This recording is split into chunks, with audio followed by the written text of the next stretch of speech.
Now, welcome to the Sit Chat. Before we get into the topic, I would like to make a short presentation on what Sit Chat is all about. I'll start with that. First, I need to share my screen, so it takes a little while.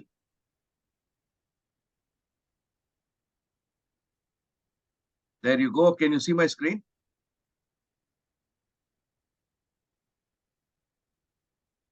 I think you're able to see my screen, right? All of you? Yes, Dinakar. Yeah, okay, so super. So let me start by directly talking about the topics which we have in SIT. SIT basically is a platform for startups to really promote the startup, what should I say, ecosystem in the entire country. And we are about 1,500 like-minded people who are interested in supporting startups and startups who are wanting to seek some help. In this community, we have multiple types of contributors, mentors, investors. Then you have business service providers, consultants, coaches, multiple types of people. And to address the requirement of this group, I have volunteered to conduct what is called a Sit Chat. It's an activity which we do once in a week on a Thursday at 8:30 to talk about one of the topics which is relevant to the startup and also to business in general. And today's topic would be on the financial protection against cyber attacks. I say startups, but it also can be used for business. And this would be presented by Binu, who basically has runs a business for cyber security and cyber security insurance. And she would talk about what kinds of cyber attacks and what is cyber attack, etc. And after that, speak a little about the insurance coverage which can be done so that the financial protection is available. And before I hand it over to her, a short caution that we are doing this with a noble purpose. We have always found out and ensured that we only have experts who are good in their domain. However, in case you want to use any of the advice or any of the suggestions given in this chat, we recommend and suggest that you consult your own known professionals before taking and implementing that advice. That's something which is important to state before we get into the chat. And with this, I will stop sharing my screen and give a brief introduction about myself. I am a consultant. I've been helping companies improve their performance for the last 10 odd years. Earlier to this, I was working in Bosch, doing multiple roles for about 26 years in India, Brazil, and Germany. So that way I have the opportunity or had the opportunity, God-given opportunity to learn and speak German, learn and speak Portuguese, apart from knowing those cultures. So with that brief introduction, over to you, Binu. And let's listen to your wisdom and experience and knowledge and whatever you share about financial protection against cyber attacks. Thank you so much. Over to you, Binu. Thank you, Mr. Dinakar. Let me share a small presentation that I have prepared. You can also possibly introduce yourself before you start the presentation. Maybe that would be also equally interesting. Yeah. Sure. Before that, can everyone see the screen? Yeah, we can see us. Wonderful. So, hello everyone. My name is Binu Bihani. Before starting this company, I worked with ICICI Bank for 13 years in different domains in Mumbai and in Bangalore. So my last assignment was handling for a bank asset. It means loans. We provide loans, and that is asset for us. So we used to provide loans to SME segment and MSME segment, which is medium small enterprise groups, small enterprise and mid-market groups. And there, because we stay based out of Bangalore, a lot of IT companies, and IT companies' requirements are diverse, especially with regards to the liability insurance. So that made me interested to get, when I started my company, I entered into this arena. So this is something about me. So today's topic that we have chosen is financial protection against cyber attack and data breaches.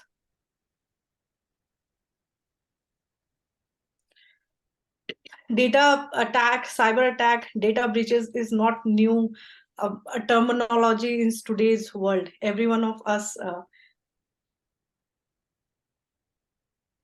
has in some or the other form has heard about it, read about it.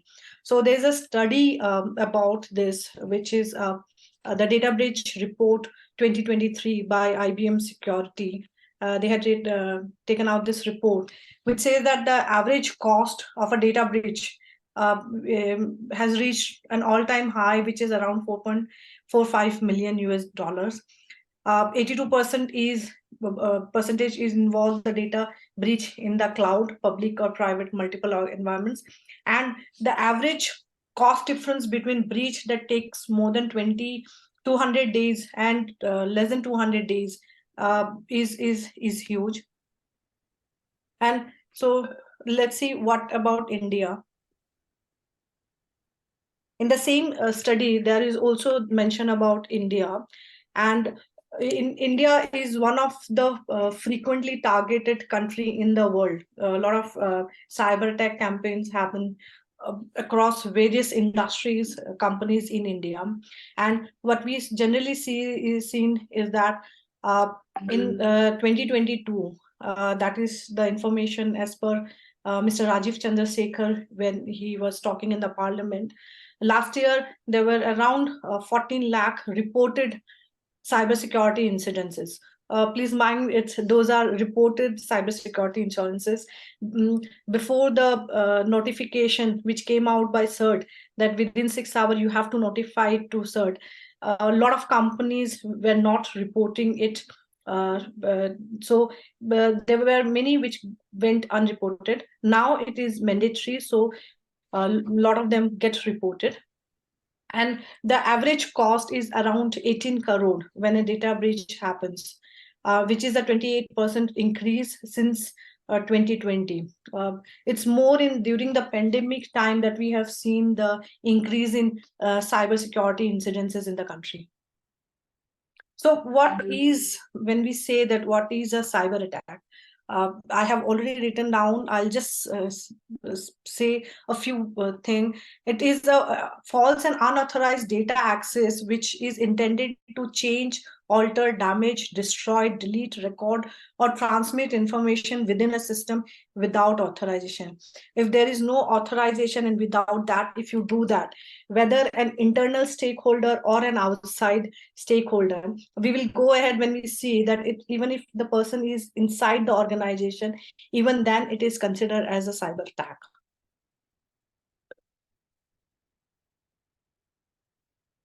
So what are the general cyber attack and challenges that we see? There are different types. There is identity theft, data breach, DDoS attack, botnet, phishing attacks, insider threats. Insider threats is nothing but threat from the employees within the organization. So these are some of the risk and challenges that we have jotted down. Apart from it, there are various others. New challenges keep coming up. These are the main ones which we see. And out of this, at least in India, phishing is the most common cyber attack way of attack that we see in the country. And this is all based on the IBM report, the latest report, which is of 2023. So when a cyber attack happens, we generally say that an attack has happened. What are the possible consequences of a cyber incident? Since here we are talking about the financial consequences, so there are some direct losses and there are certain expenses which you incur when such attack happens. What are the direct losses? The first and the foremost loss is that the shutdown of the production system.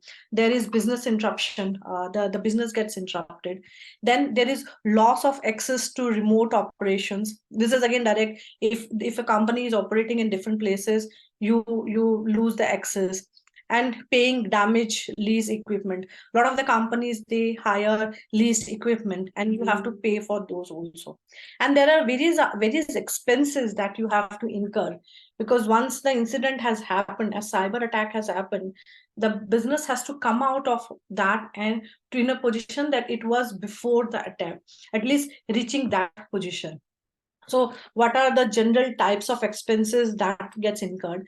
One is the recovery and reconstitution of data which has got lost, which this is done first of foremostly by the forensic expert and the legal consultant. The forensic expert come into place, they identify which is the type of attack and help in identification of or pinpointing the type of attack, how it happened and things, so on and so forth.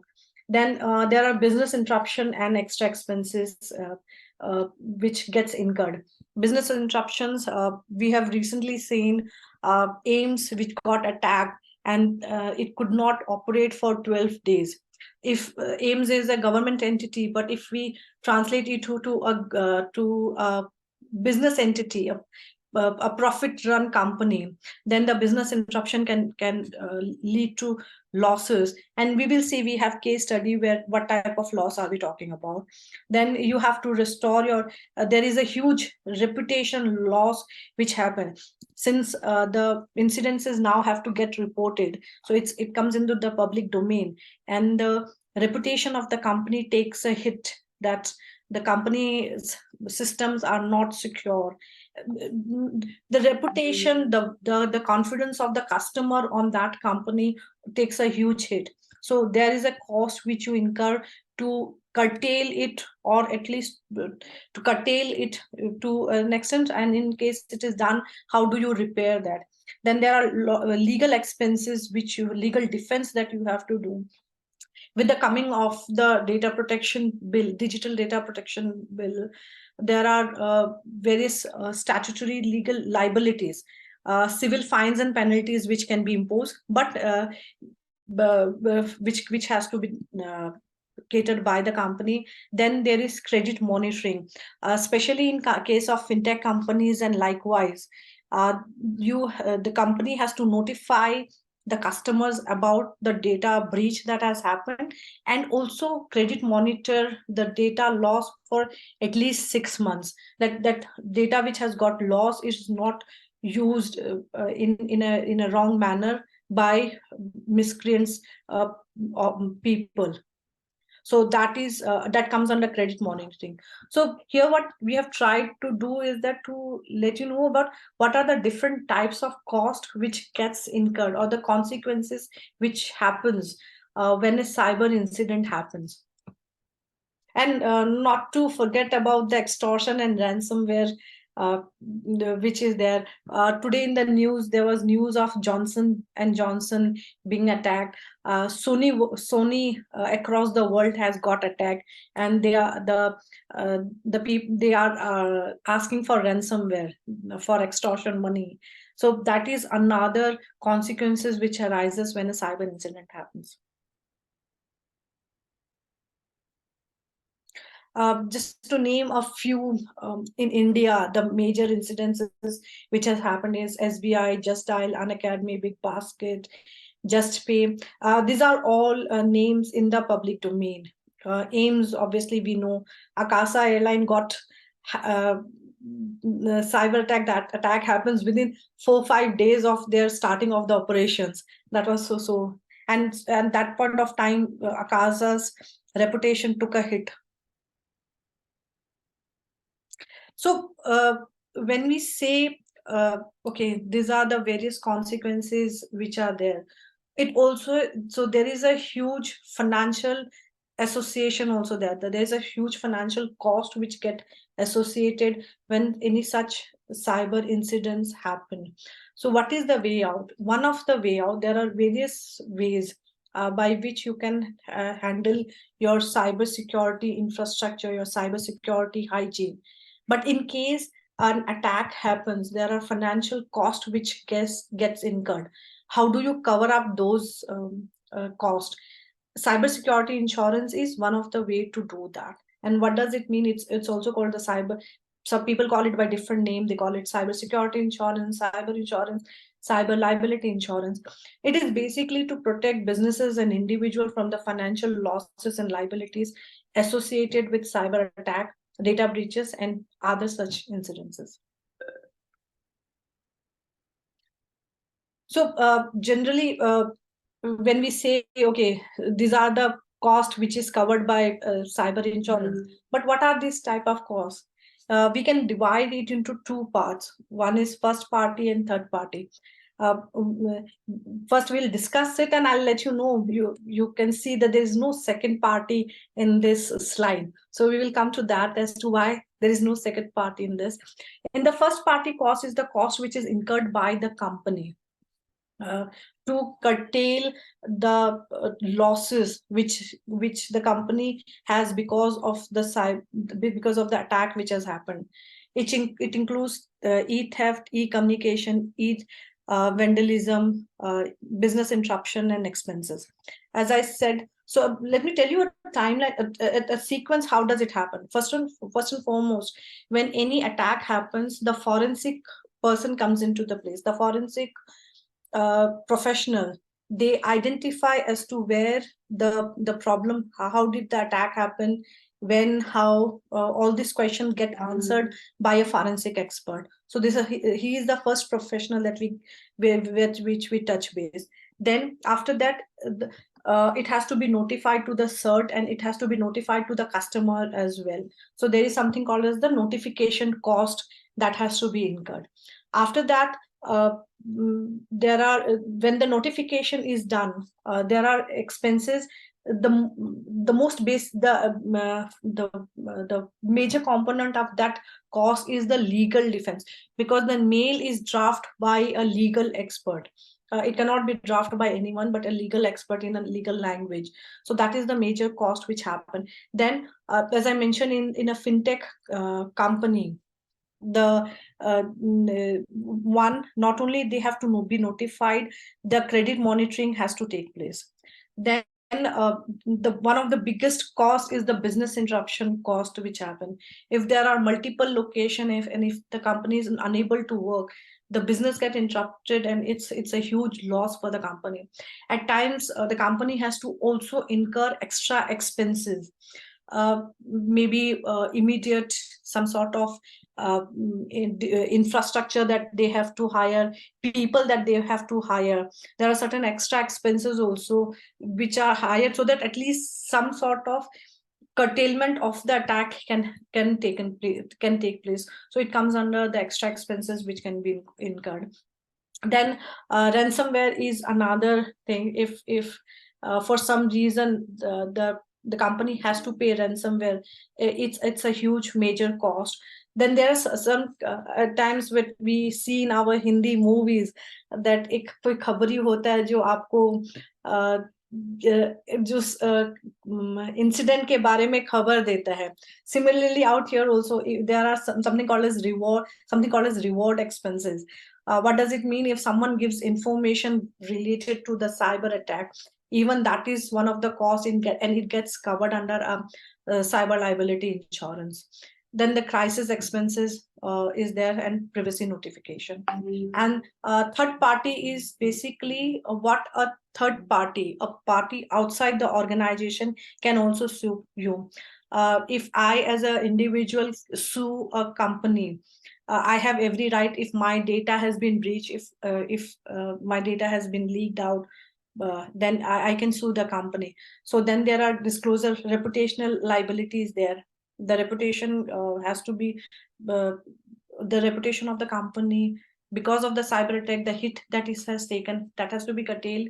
Secondly, there are legal, since there will be a court. If a person files a court case against the company, the defense cost has to be taken care. If there are damages, if the court pronounces a damage which has to be fulfilled, and it is pronounced under the judgment that it can be covered by the cyber liability insurance, that also gets covered under the third party cost. So these are the first party and the third party cost, but you cannot see the second party. Second party is generally the employees of the company. A huge chunk of the cyber attack around 30 to 40% of the cyber attack that happens on account of the employees of the company. This doesn't get covered under a cyber liability insurance. It got covered under a different insurance. The name, it's called the crime insurance. Under the crime, if an attack happens on account of an employee, an internal employee of the company, that gets covered under the crime insurance. I'm just going through the presentation. If you have any question post the presentation, I can take up the questions. So let us see in terms of real life. These are real life case studies. We have not given the names of the company, but these are real life case studies. So the figures or the manner in which it happened, these are real life case studies. So the first case study that we have of the cyber breach is of a major pharma company which was based out of Hyderabad, and an employee received an email which contained a malware. He was not aware that it contained a malware, and he clicked on it, and because of that, when he downloaded the malware, it spread across the system. The company was shut down for 7 days, and it took almost 6 months for them to come back to their normal efficiency level, the working efficiency level. So the business interruption for the 7 days was 23 crore, and there were other costs which got incurred to the tune of 4 crore, which included your forensic cost, the PR cost. PR cost is basically to contain your reputational damage, the legal cost which is there, and the incident response manager cost, the immediate there, as I mentioned, there are certain crisis immediate expenses that you have to incur, and all this cost around 4 crore to the company. So what is the major takeaway which we had is that even though the company had a robust IT security policy, but very small error by an employee made them a huge loss of 27 crore.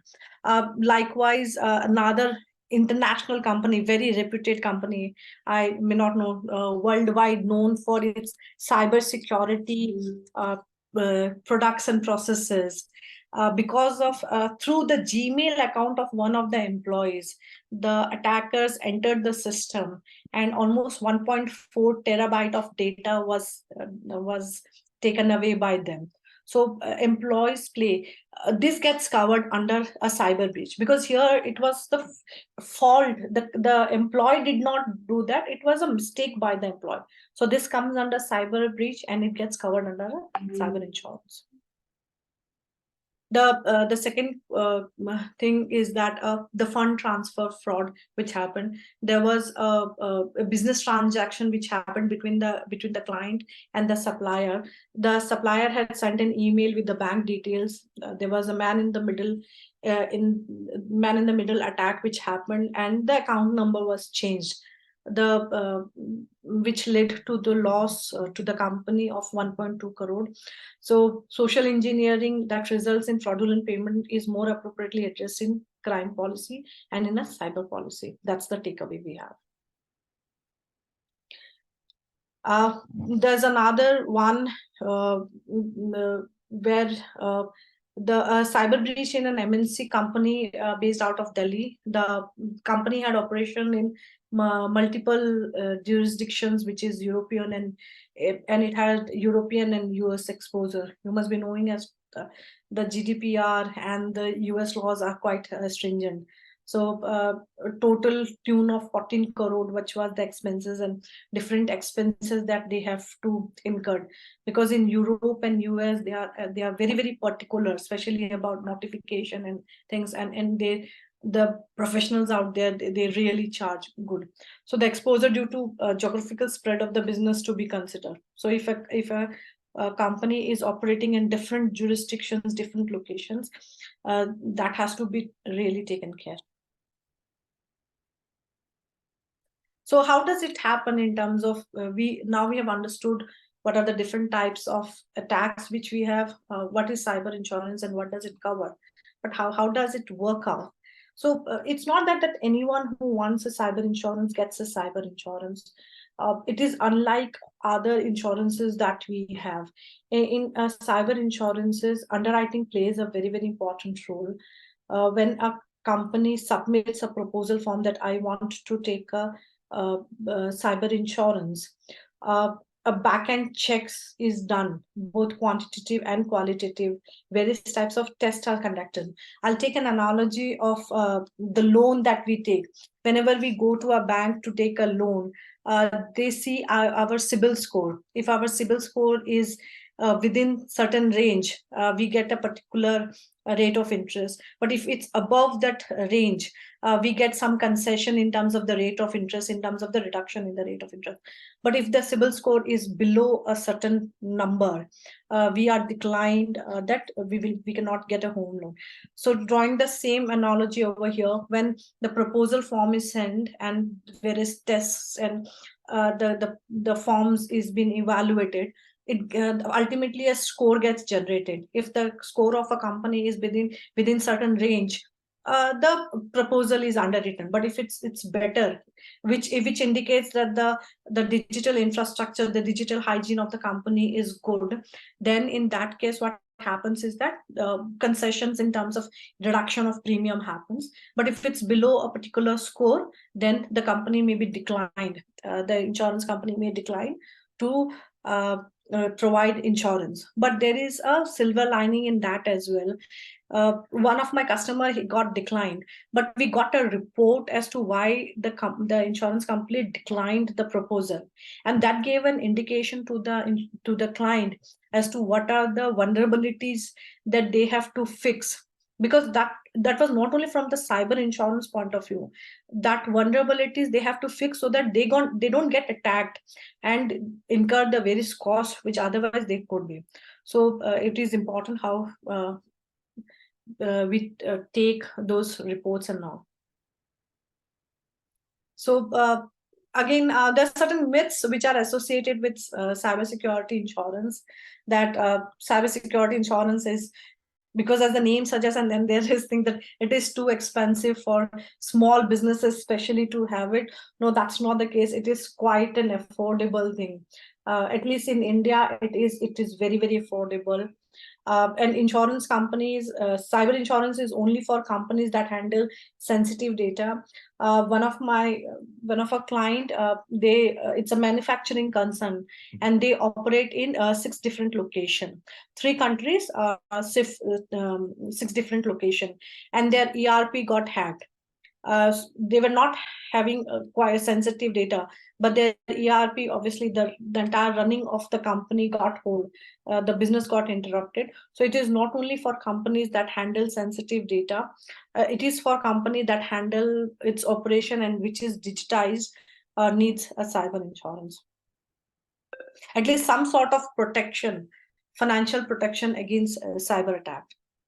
And we generally get asked this question that we have our data on AWS or Microsoft Azure. We don't need cyber insurance. That's not the case, because generally the attack happens when the transition of the data happens, because from the server, when it gets transmitted to the cloud server, during the transition period is when generally the attack happens. So it is not, it's a myth that since our data is on AWS and so we cannot get attacked. That's not the case. And even AWS, they have a cyber policy, but it is to the tune, there will be certain conditions. So it is very important that when you are taking the cloud facility, it's very important to read and go through the cyber insurance policy or the portion regarding cyber insurance of that very thing. With that, I come to an end. This is just a small thing as to what our company does. So if you have any questions, ready to answer. Happy to answer that. So thanks a lot, Binu. Thanks a lot. You can unshare your screen. Yeah, I'll just. Binuji, good evening. Good evening. Hello. Good evening, Amarji. How are you doing? Yeah, good old friendship. Yeah. So, Binu, one question I had before we really get into any discussion. see this cyber insurance is only for companies or you also have for individuals? If, for example, I keep getting daily some bloody mail which has a link. It says your payment, you have got payment, you have got foreign transfer, things of that kind. I always put that in the junk. Okay. Yes. But there is always a risk that I may click on something. You know, they're continuously bombarding. Is there any insurance for individuals? There is both retail cyber insurance as well. The presentation which I gave was for the corporates, but yes, there is retail insurance for individual as well. And in fact, you can take it as a family unit. How you have a health insurance for a family unit, similarly, you can take it the insurance as a family unit as well. And how does that work? In the sense, I pay annual premium or yeah, it's similar to it's a general insurance. It's an annual premium thing. So you can take it as an individually, or you can take it as a group in the sense the family unit. And there are certain things like different types of a little different from the corporate one, which I can share probably offline. Sure. Maybe you can share it. We can also put it in the group. And Yeah, this what does it cover? Phishing and yes, it covers phishing. It covers some fraudulent transfer which happens and things like that. Yes. Oh, fraudulent transfer also. Yes. And there, the insurance premium would depend on the amount that I would going to ask for. Is it or? Yes. It will depend on the amount that you ask for. Right now, because retail insurance, very few companies are doing, so it has got very standardized. You do not have huge option in terms of where you can decide. So it's more like a OTC product that they have currently. They will have fixed 5 lakh, 10 lakh sort of things, and which you can take. It's not more of customization that you can do with a retail policy. Okay. And for the companies, whatever you said, that MRP, the data being lost, entire ERP data getting lost, or banking data, or the hospital coming to a standstill, etc. Right? And there, these companies had the insurance, or they didn't have the insurance, and later they had to. How does it work? And then you need to go to how is the entire process of confirming that there was a cyber attack, and then the insurance comes up and covers up the losses? How is the process there in terms of claiming? Okay, so claim, unlike the general perception that we have that the insurance company doesn't want to pay for the loss, here the insurance company works with you, because even the insurance company tells that even before certifying it or notifying it to cert, please notify us, because they also want to curtail the loss. The earlier they start working on the incident, they can stop the loss to a great extent. So what happens is that suppose you get an intimation that an attack has happened, you certify the insurance company immediately. All the insurance companies which are majorly the players in this cyber insurance thing, they have an in-house claim team specifically dedicated to cyber insurance or the cyber attacks that we have. The team comes into play. There are empaneled forensic expert lawyers. In fact, to be honest, ransomware, when we generally say that, okay, we'll pay ransomware. The ransomware doesn't happen in the currency like USD or INR. The ransomware is generally paid in cryptocurrency. So there are professionals who are also negotiators, and they also run a line of cryptocurrency with certain financial institutions. So what happens is a company pays to the negotiator or the professional who is negotiating, and who in turn pays in terms of the cryptocurrency. So how does it work is that the company, moment they get attacked, they notify it to cert, and they also notify it to the insurance company, and the insurance company team, they come into play. And the first and the foremost person the professional who comes is the forensic expert. The forensic expert tries to identify the who, why, the questions as to how did attack happen, why did it happen, where was the loophole, and things like that. They try to answer those questions. After that, the other professionals like a legal or defense person, the negotiator, which I mentioned, the PR agency, the reputational liability which happens is taken care by the PR agency, the PR professional, they come into play. So the insurance company work hand in hand with the client. They support them, because there is an entire team which is there who support them and help them so that they can minimize the loss to the minimum extent, in terms of, obviously, even they have to, if they can curtail it, they can actually save crores of rupees, if not lakhs, at least not lakhs. It is not in lakhs, it's definitely in crores that they can save. Super. And what is this CERT? You said you have to you have to report to CERT. What is that process? It's a government body which takes care of all this Cyber attacks, is it? yes, but CERT is Indian Computer Emergency Response Team.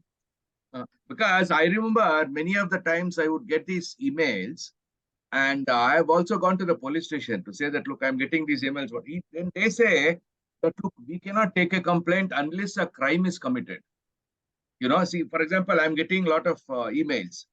Morning also, I put a couple of them in spam. The fellow says that you got some money, you won a lottery, you click on this, you can claim your money, etc. So such things I've tried to complain, okay, both online and offline. And they say that, look, we cannot accept any complaint till a crime is committed. So there is no question of preventing something of this kind. How does that work? Have you any? Yeah, that's how it is in terms of there is a cyber. Every state has a cyber fraud cell, especially in all the capital cities, and now they're trying to have it in the other places also. Like at least in Bangalore, we have that. So yes, if because the government says that you cannot stop all this thing. Now, cyber attack is, like, at one point of time, we said that COVID is a part of our life. Cyber attacks and cyber breaches, data breaches are a part of life, because the more we go digital, such things will happen.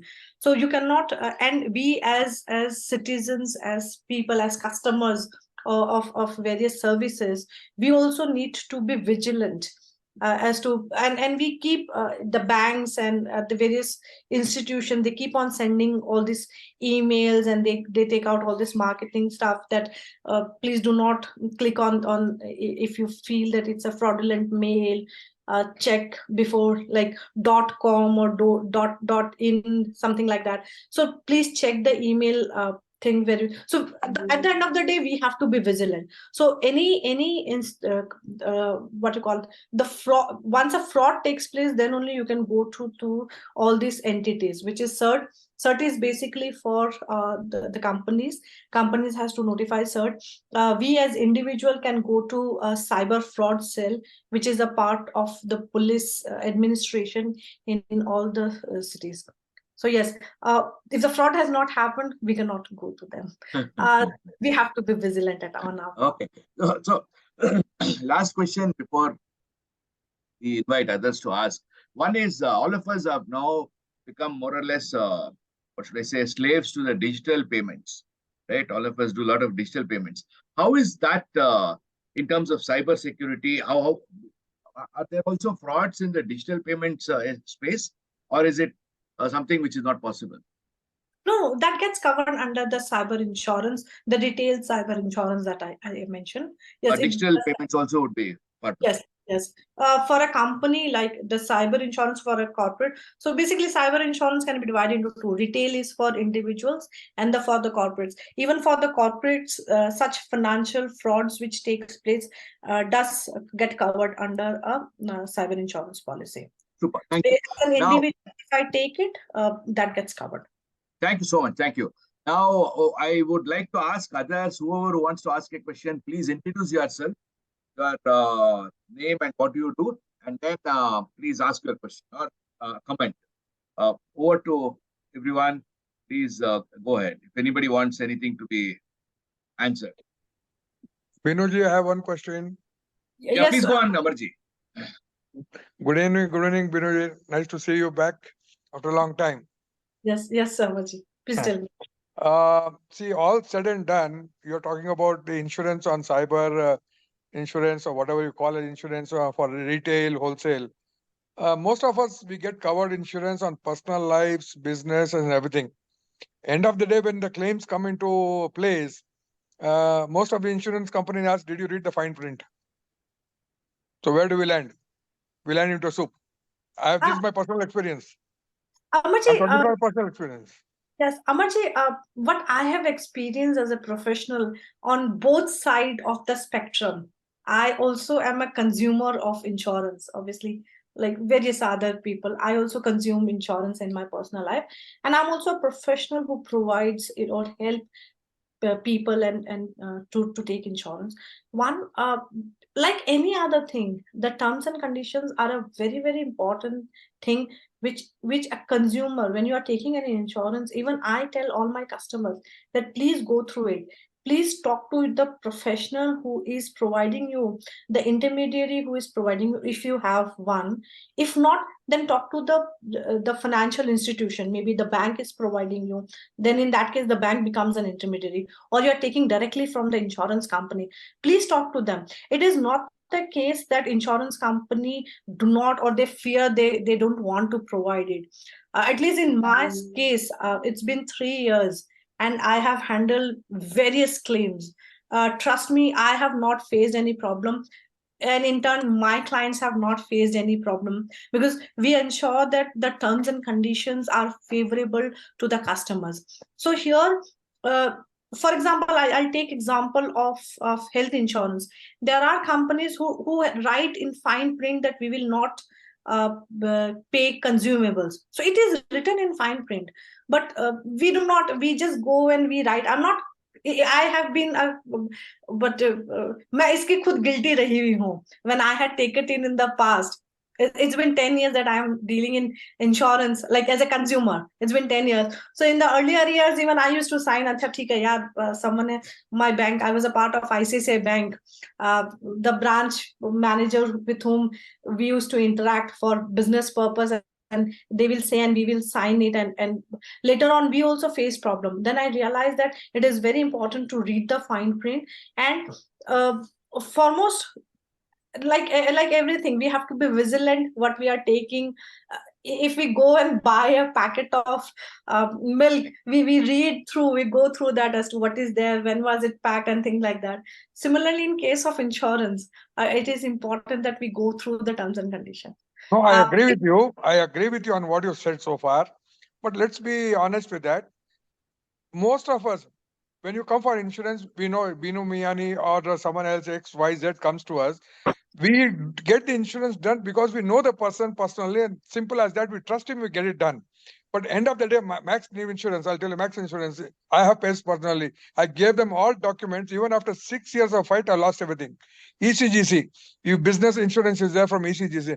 They will tell you so much of paperwork we give them, we pay the premium. But when it comes to claims, there is a lot of hiccups when it goes through. So the fact of the matter is that insurance is done mostly on trust. In that case, Amarji, I would recommend you that there are ombudsmen, because insurance is a very, I have followed with ombudsman. I have followed it. Absolutely. There are consumer forum. You can, as a consumer, you can go to consumer forum. So it's not that the insurance company is your last resort. There are other entities like consumer forum. You, as a consumer, you can go to a consumer court and you do not get charged anything. It is No, free. ma'am, I'll stop just You can go to ombudsman. Binu, I'll tell you one thing. We went to ombudsman and we got it done. No, I'll tell you. I have appealed to the I think consumer forum. then the intermediary should be a little more professional. That's what I can say. I have fought against Singapore Airlines. I have fought against Singapore Airlines and with the consumer redressal form and the national redressal form in Delhi also. I won my case after 12 years, 16 years. 16 years is a long time. Long time. Yeah, I think there is definitely a conflict here. On the one side, the insurance principle is that we try to help those few who have been affected, whether it is cyber insurance or vehicle insurance, medical insurance, whatever be it. Insurance companies also are a profitable organization. So they also need to see how they could minimize the payouts for the claims. That is, I think, quite intrinsic in any business. Mr. Dinakar, I differ in that. That's a very wrong myth. Again, a myth we have, because insurance is highly regulated nowadays. Because even insurance company, they know that the people, they can go to ombudsman, they can go to IRDA, they can go to consumer forum. So if they are not at fault, they try to be not at fault. They will have. I'll tell you what. See, I also had a similar experience. Whatever Amarji said, but that was because of all of us would have had similar experience. I'm sure you also would have had. Absolutely, See, I have a car insurance, and in the car insurance, it is against damage, against any accident. So one day, what happened on the way, the temperature of the engine increased. So then I called up the service center, and he said, "Sir, you don't run the engine, we'll tow it." But then the engine temperature came down again. So I drove to the insurer, only about 2 kilometers away. Then that guy opened up and said, "Your radiator is damaged." That means the radiator, there was a kind of a damage because of which it was cracked. And because of that, the radiator fluid was leaking. So we said, okay, we will go to claim the insurance. Insurance claim was done. And it took me almost about a week to continuously keep speaking to them, escalate within their organization to say that that insurance claim has to be covered. And the reason why they were telling it is not possible is because I don't know where it is, where I had the accident. He says, you have damaged something. You have to tell us, where did you hit? Whom do you hit? I don't know whom I have hit. I know that this is damage and it's a physical damage. How the damage has occurred, you have to explain to us. I said, I don't know how to do it. And there, in my opinion, it is definitely something which is which should be some kind of a wisdom or some kind of a sensitivity for the consumer to understand that when he's taking the insurance, he or she should be equally prepared to fight it out when it comes to claim. So it's not going to happen on its own, because the insurance company per se would like to save as much as possible because they have to make money, right? If suppose they're going to give every claim, then the entire thing will go for a toss, or the insurance premium will go so high that it will never be affordable for anybody. I think that is something what Amarji said is true. We should really see how do we ensure that as much as possible the fine print is not there. Again, we can't really change the insurance company. Maybe a startup will come now in our group who can talk about such a insurance, maybe at some point of time. Yeah, Manish ji, over to you. Please ask your question. Namaste Binoji, myself Manish. I run a tech startup known as Habit.com. My question is regarding personal insurances. That couple of times we have received a call that and they have all the insurance details of mine, my name, how much insurance I have taken, and all this thing, and they will say this one some money has been declared on you. You have to give details, and then that if you don't give it, it will go to the agent and all this one. You want to claim that money, pay this much and all this one. We know it is fraud actually, right? But how do these people, fraud people, trust are me, getting most the of the claims? time, no, most of the time, trust me, when they tell you the data, it is wrong. I have No, it is not wrong. It is let me complete my question. It is not wrong. Many people have got fooled by this one, right? They have every detail of mine, that how much insurance it is, how much premium I am paying, what is my policy number, every detail of that they have, right? But I'm asking that how did they get this data when these insurance companies have all these loopholes fixed, right? They must be having the solution for the cyber attack fixes and all this one. How this data is getting released to these fraud people? Look, Manish, we are talking about cyber breaches, and the session is about that. Cyber breach, data leak is a part of our life. We have to live by it. How does it get leaked? Even I will not be in a position to comment on that how did that leak, because I myself have got in such calls. But there are other people who have received the call. One of my client, he called me and he said that I have received this thing. So the first thing that I told them, that nowadays there is something called as, you can go online on the, suppose I have a Tata AI policy. I go to the online website, I have a customer link. I go there and I can see all the details that I have. So as an informed customer, and especially when we live in a digital age, or you can walk into the branch if you do not have time to walk into a branch. That will be the best thing. You can go walk into a branch, tell your details. Okay, these are the details of my policy. Is there something which is there? The branch people can help you. If not that, then there is customer care number. If not that, online in terms of the website, we'll have the details. All that we do generally, but the fact of the matter is, ma'am, that when this data should be secured with the insurance companies, actually, how does this data is coming to market? That's the thing, na, sir. Every company, it's generally said, because I deal in cyber attacks and cyber breaches, 90% of the companies in India have got attacked in some or the other form. It is there. It is a part of, if it is a part of thing. Howsoever you try, 99.9% you can do that, but there is still 0.1% chances that there is a cyber attack or cyber breach which has taken. It could be internal, it could be external, it could be someone who has done it. Maybe an internal employee must have done that. That means if the insurance agency, I mean to say, if the insurance agencies or the insurance companies need insurance, who will provide them the insurance? So they go to the insurance companies. They themselves, they cannot insure themselves. So insurance company, in fact, will have insurance with other insurance companies. Yes. They do that.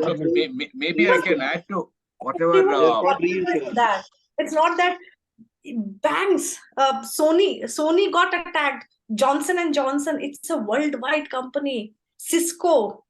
Can you beat it? Cisco has got attacked. Cisco provides security services to other companies worldwide. I'm not just talking about India, I'm talking about worldwide. They got attacked. How did they got attacked? The Gmail account of the employee. Through the Gmail account of the employee, the fraudster could enter the system, and 1.4 terabyte of data they had the data with them. So how does it happen? It happens. That's how it is. That's the reason.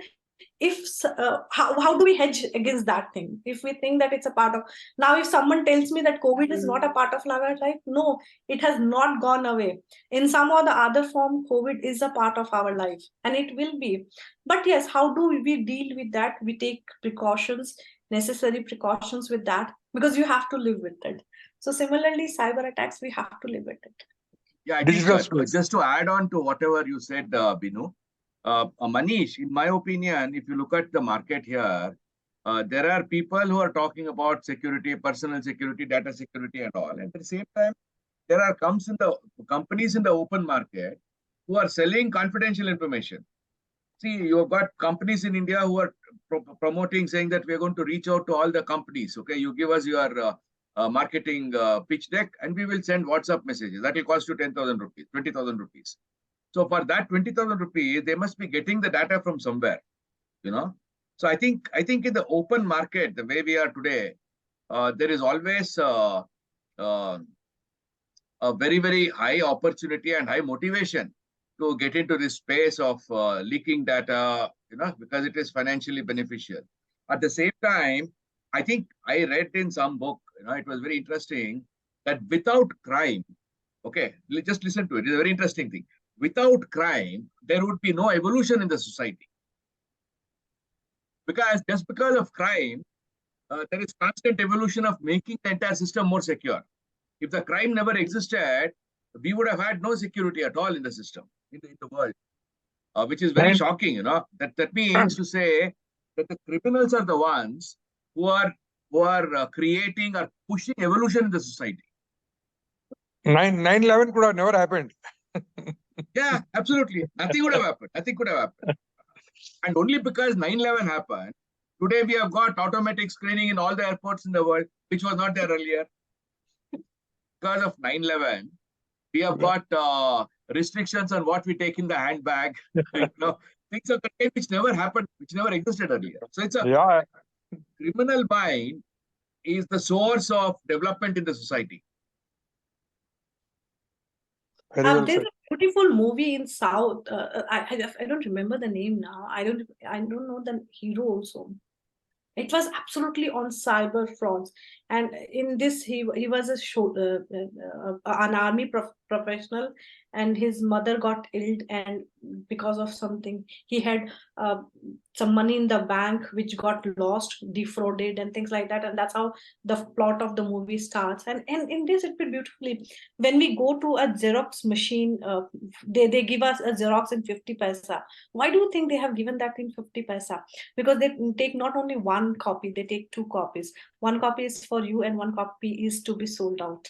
So think about, in a day, if they have 100 people taking a Xerox of their Aadhaar card, PAN card, or any other document, they sell it. How do they do that? We know, very simple, I'll tell you. We use most of our credit cards to buy products today. Daily needs. I personally felt this when I was in Dallas. I bought a laptop at a big store in US, and I came back to India. When I came back to India, my Standard Chartered Bank card showed me that I have spent more than ₹1 lakh, which after coming back to India.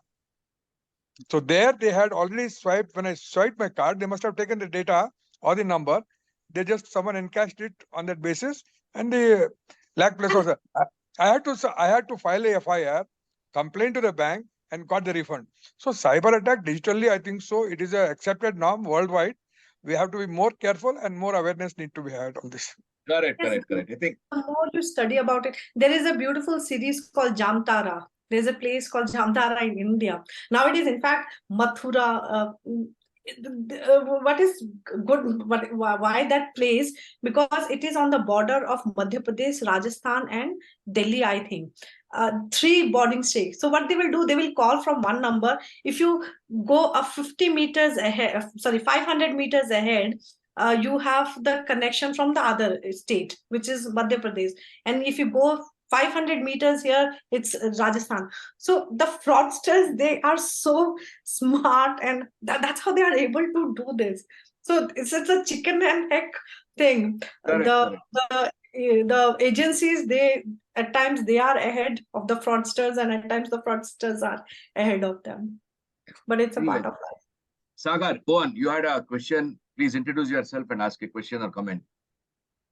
Good evening, Binu. Hi, sir. Yeah, Binu, I have this question. I mean, for from 15-20 minutes, I had to leave the meeting. I don't know if this question was asked, but let me ask. Hey, look, see, I'm aware of this insurances the cyber attacks. As a small startup, okay, do you think we can afford this cyber insurance? Am I vulnerable for cyber attacks when we are a small? By the way, my name is Sagar, and I've got 2 businesses. One is I am into recruitment, and by the way, thanks for you to connecting me to one very good client. Okay. The other one is I and the other participant here, Architect Supriya. We have a small business of sustainable architecture. Okay. Now, in both the cases, we are dealing with people, and in one case, we have got IP of designing. Now, do you think a small firm like us will be vulnerable?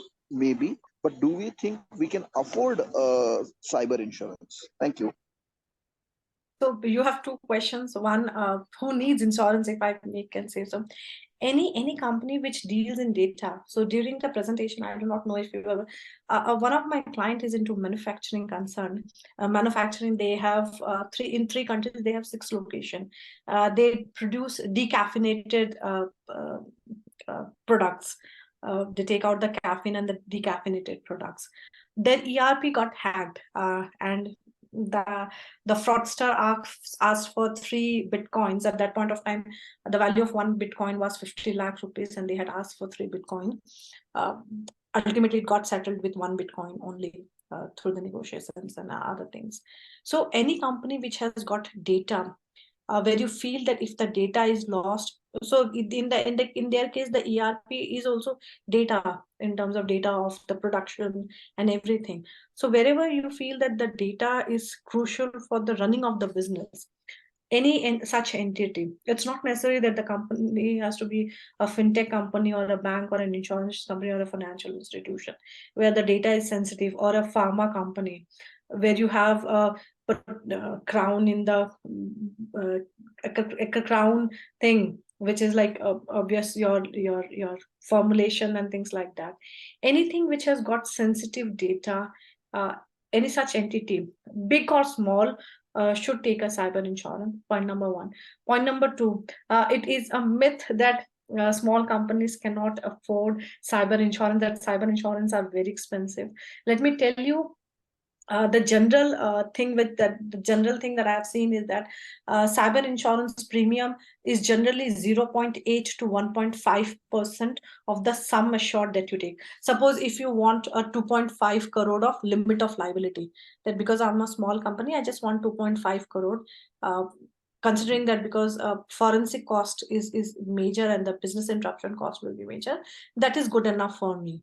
It will hardly cost you 2 lakh rupees to 3 lakh rupees. That's the cost that you have to incur. I'm not saying that it will be the cost, because obviously that depends on, as I mentioned, the process. There is a score which gets generated depend on the cyber hygiene, cyber infrastructure of the company. But that is what I have generally seen in fintech companies, because the data is quite sensitive. Pharma companies, the data is very sensitive. Obviously, a premium is a little higher because if an attack happens, then definitely going to be huge. But yes, that's the range that I've seen, which I think is quite affordable. If someone is running a company, 2 lakh rupees will not be a big amount for a 2.5 crore of coverage.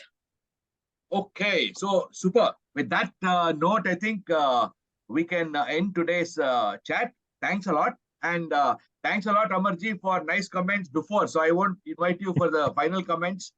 So with that, I would close the recording and then look forward to the sit chat the next week. And let me just take a quick picture of all of us so that we can use it for the thumbnail. And then once I have closed the recording, which I do now,